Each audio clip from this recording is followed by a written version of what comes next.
problem pinching and So after testing and verifying all our three-related problem for cell voltage measurement, temperature measurement, and discharge circuit, we move to the next level of designing the circuit on PCB board. This is the schematic on PCB. So we use the light version of Evo PCB 6.5. It comes with the dimension of 4 inch to 3.2 inch X and Y axis.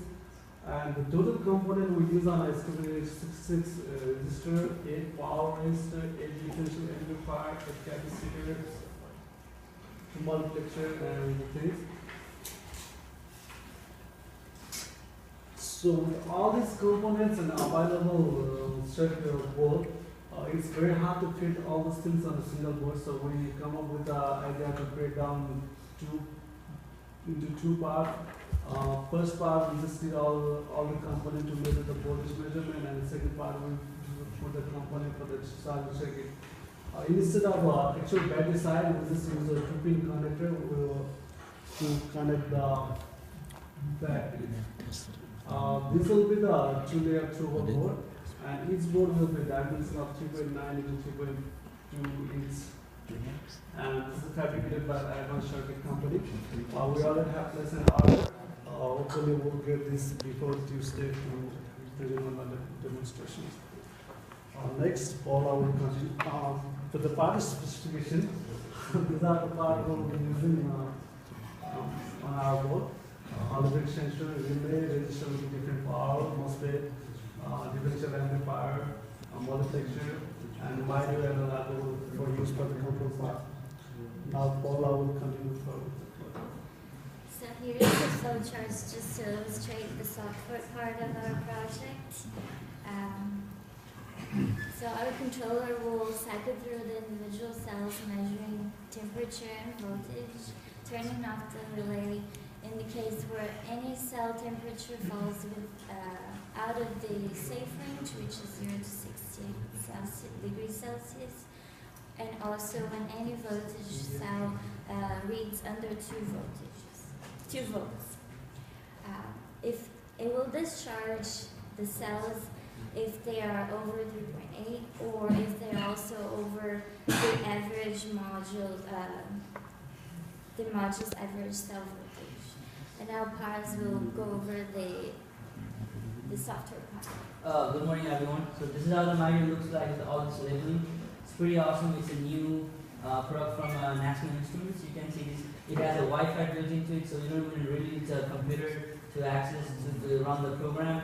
You can just do it wirelessly, and there's a accelerometer too built into it. And the best part is that Xilinx Zinc 7 series FPGA, and it has a processing power from the dual core ARM Cortex A9 processor. So I just told you about that, and the other feature it has 10 analog inputs, 6 outputs, audio input and channel, and 40 lines of digital input/output to play with. Xilinx FPGA. This one's pretty cool, and Greg told me about it. So basically, what happens is a field programmable FPGA. So what happens is instead of running the program, it actually gets everything inside the physical changes inside the system. There are like 35,200 flip-flops to get the program working. So it runs on Linux, and it's programmed by that analysis. These are the binary connectors we'll be working with. Connector A and B to save the ports. Because we have a modular design now, EMS. So to save the ports, we have tried to use only A in this time, so that just in case if you want to add, we have ports available in the module to work with. And the other one is the C connector too. These are the pins I have used. The first one for the analog outputs for the multiplexer to work with, and the second part is the analog inputs. And you can see in the outputs I have used A connector and C connector, and for the inputs only A connector in it. Basically, we are getting 3 readings from the BMS, that will be voltage, temperature, and current reading. And I will go through them in more. And these are the digital input output pins, and this one is to control the MOSFETs, to get the power dissipation. So we had an idea to come up with to go with the multiplexer at first, but this one is a better idea. So we now have a complete circuit for the discharging, and this is where you can control each cell and do the power dissipation individually. And for the lab view part, so basically what's happening is the battery management system gives the information to the MyRio, and it has before I was working with the USB 6009, so LabVIEW was inside the PC that was doing the whole work. But now the whole processing will be done in the LabVIEW within the MyRio, and the PC is used just to display the information. And what happens after that, it processes that information and gives the output back to BMS what to do, like turn off the relay or dissipate the power. And here, this is the front panel of our LabVIEW. So what you can see is a multiplexer selection between 8 cells in there, and there's also error correction in each thermistor. So this was when we first started. We didn't have enough ports in the USB 609. That's basically a smaller version of the MyRio. And for more than half of the semester, we were working with this guy first. But lucky about all the design and everything, all the VIs that we used for this one was very helpful to build the main VI for the MyRio. There are inputs. We have two multiplexers that are feeding the information to the MyRio. And here the multiplexer, instead of using two different separate ports for the multiplexers, we have just used one port and have the parallel connection to turn on the switches. What that does is, since we'll be taking the reading from one cell at one time, this will make sure that we are getting the reading from that particular cell for both of this, and also it also saves the ports in the MyRio so that we can use the ports for if we want to make a MOSFET design. And there are 8 MOSFETs, like I said earlier, 8 MOSFETs that are connected separately in the digital input output pins that will just on and off and dissipate the power. And there's also relay connection. Setup for the multiplexer. We had a little glitch yesterday because the multiplexer reading was not showing in the right place. That was, and I came with a solution to put a time delay in there between the reading of between the outputting of the voltages in the multiplexer and getting the reading. So what that does is it has fixed the problem. Now the multiplexer is working just fine. So and other one is Hall effect sensor. So basically, Hall effect sensor gets the current reading for us in the form of voltage, and that voltage is then converted to a current temperature for us to look at. That is the equation. That was the equation to convert the voltage, which I will show you in the VI. And this is you can see in the 0 volts, 0 amps. There is a voltage in the Hall effect sensor registered as 2.49321, and when it comes to 1 ampere current, the voltage increases. So by manipulating the information, we can get the right reading of the current displayed in the VI.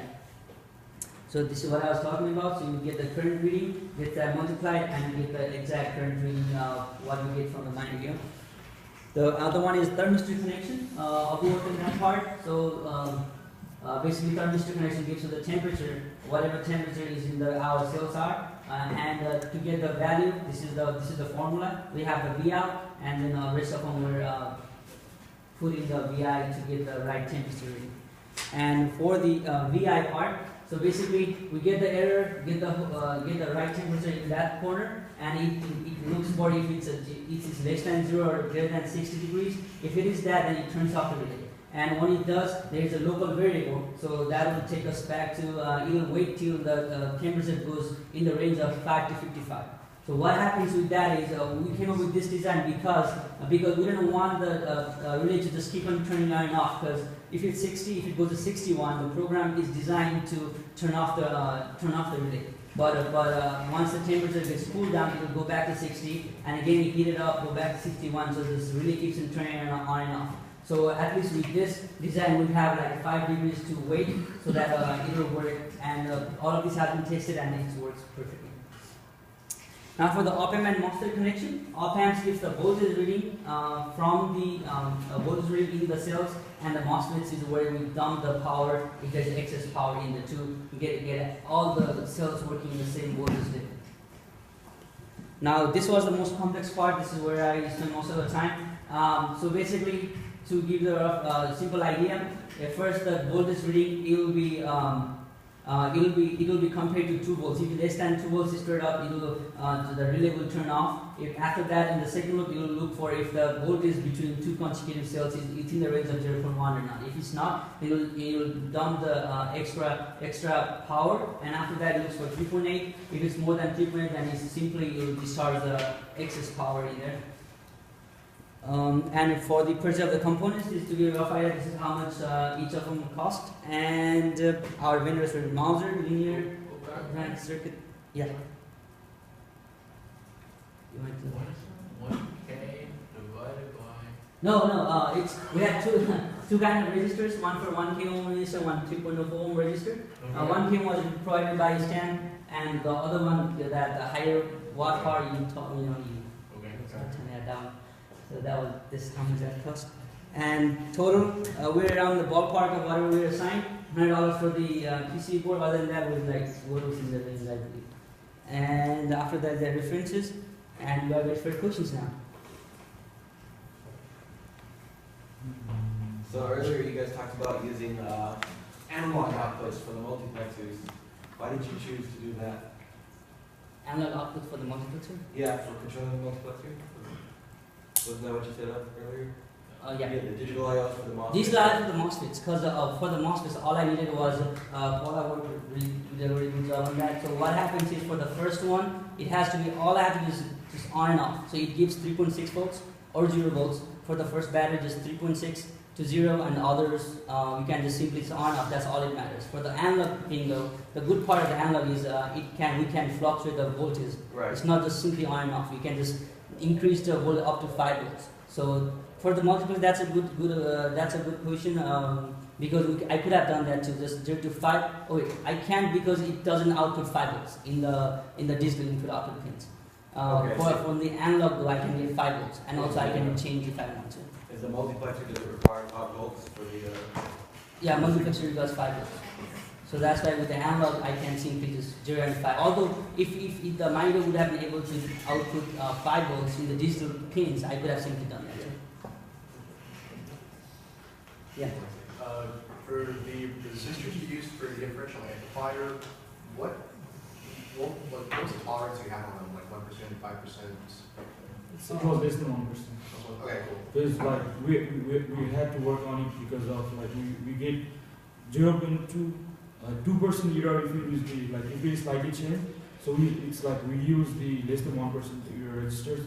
That way we can get our error is like less than 1% on the voltage measurement because of the resistors. Okay. So you went and bought 1% tolerance resistors? No, when we measure the resistors by ourselves manually, we try to make the errors like differences on the resistor less than 1%. Actually, We try to actually match all the resistors for the op amp. Okay, so what's the accuracy of the device that you use to measure the resistors? It's less than 1%. It's 1%. It is? Sure. I read the data sheet. It's plus minus 2% on this edge-weighted one. When I look at it, Plus minus 2%? You just said it was 1%. no, for registers, I'm saying I said that for our But registers. if you measure something with something that's plus minus 2%, how can you get an accuracy of less than 1%? The voltage measurement we got on the device was same as we input from the outside. But that's plus minus 2%. Right? Also, wasn't it if it is less than more than So 1% error, the op amp equation won't work. So what you're saying is that one measurement could be on the lower end of the 2% wrong, one measurement could be higher on the 2% wrong, but they can both read the exact same thing on the screen, which is usually plus minus 2%. So in reality, you could be off by as much as 4%, but not really know. You can say yes now.